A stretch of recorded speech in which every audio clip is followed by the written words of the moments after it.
According to the Centre for Economic Policy Research, the US could see a 5.4% boost to GDP over the next decade thanks to AI-driven productivity gains. The UK, Germany and South Korea aren't far behind with similar projections. Meanwhile, lower-income countries are looking at much more modest gains, closer to 2.7 to 3.5%, which would be a departure from the expectations about developing countries, developing faster.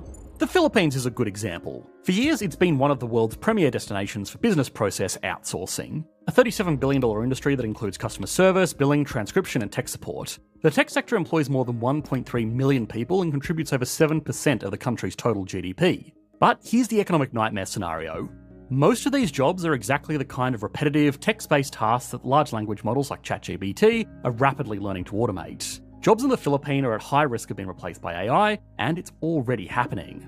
Roughly 2/3 of outsourcing companies in the country are now using AI tools to cut costs and speed up workflows. Major US companies like AT&T, Google and Accenture outsource work to the Philippines, but if AI can perform the same task faster and cheaper and without requiring health insurance, vacation days or human resource departments, those jobs will be amongst the first casualties. Bangladesh is in a similar boat. Its outsourcing sector has grown to 400 firms employing over 80,000 people, but the vast majority of that work still centres around customer service, transcription and data entry, which again is precisely the kind of job that AI is becoming increasingly capable of automating.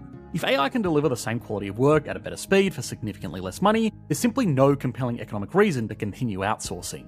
A single slot in a server rack could soon replace an entire call centre in Manila or Dhaka, and that means companies could start to reshore, bringing jobs back to wealthy nations where local automation can rival offshore labour on price. That completely flips the script on the entire outsourcing model that emerging economies have built their entire growth strategies around for the past 3 decades, and it's a big reason why the gap between wealthy and poorer nations is set to widen after a few decades of these economies actually slowly catching up.